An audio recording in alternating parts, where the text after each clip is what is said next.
Kita hidup di zaman di mana semua orang ingin menjadi versi terbaik dirinya.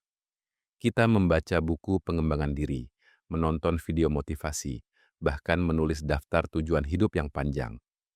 Tapi di tengah semua usaha untuk menjadi lebih baik, ada satu hal yang sering kita abaikan, mengenal sisi gelap diri kita sendiri. Manusia bukanlah makhluk yang sepenuhnya rasional. Kita punya dua dunia yang saling bertentangan, dunia sadar dan dunia bawah sadar. Dunia sadar adalah bagian diri yang kita tampilkan, citra sosial, peran, identitas, dan moral yang kita anggap baik. Tapi dunia bawah sadar menyimpan semua yang kita tolak. Ketakutan, amarah, rasa malu, hasrat, dan kelemahan yang tidak ingin kita akui. Carl Jung menyebut bagian ini the shadow, bayangan. Dan yang menarik, semakin keras kita berusaha menjadi baik, semakin kuat bayangan itu tumbuh di balik kesadaran kita. Banyak orang berpikir bahwa menjadi manusia berarti menghilangkan sisi gelap, tapi secara logika itu tidak mungkin, karena terang tidak bisa ada tanpa gelap. Kebaikan hanya bisa dikenali karena ada keburukan. Dalam bahasa filsafat, ini disebut kontras eksistensial. Semua hal di dunia ini ada karena pasangannya, hidup dan mati, bahagia dan sedih, harapan dan keputusasaan. Maka ketika kita mencoba menghapus sisi gelap, sebenarnya kita sedang memotong separuh dari eksistensi kita sendiri. Jika kamu menolak marah, marah itu tidak hilang. Ia hanya pindah tempat, masuk ke bawah sadar. Di sana ia menjadi perilaku yang kamu tidak sadari. Sinis, cemburu, defensif, atau merasa rendah diri tanpa sebab. Semakin kamu menyangkalnya, semakin ia mencari jalan untuk muncul kembali.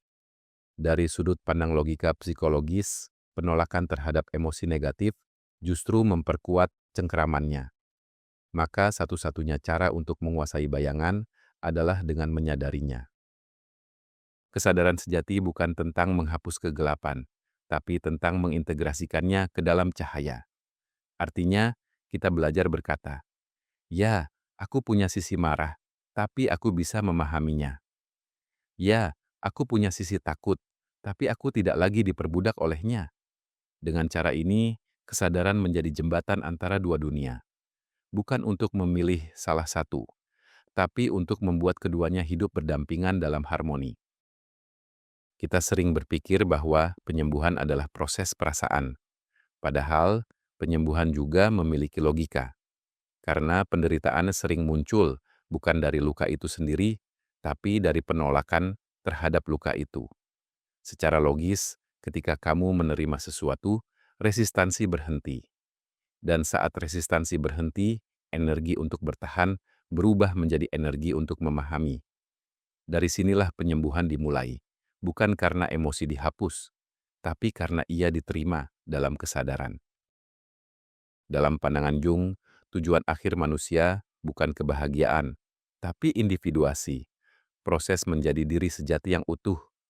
Utuh bukan berarti sempurna, tapi mampu menyatukan terang dan gelap, sadar dan bawah sadar, logika dan emosi. Orang yang utuh tidak lagi menghakimi dirinya sendiri. Ia tahu bahwa di balik setiap kelemahan ada pelajaran. Di balik setiap rasa takut ada bagian diri yang minta dipahami. Maka, jika hari ini kamu merasa hampa, cemas, atau kehilangan arah, mungkin itu bukan pertanda bahwa kamu gagal.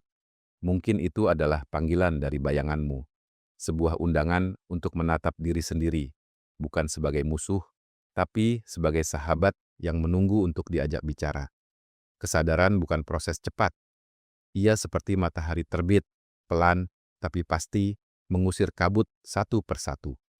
Dan ketika kamu mulai melihat dirimu dengan jernih, kamu akan sadar bahwa tidak ada yang perlu diperangi. Karena ternyata yang selama ini kamu hindari adalah bagian dari dirimu yang paling ingin kamu pulangkan. Inilah logika sederhana kehidupan. Kita menjadi utuh bukan karena kita menghapus kegelapan, tapi karena kita berani menyalakan cahaya di dalamnya.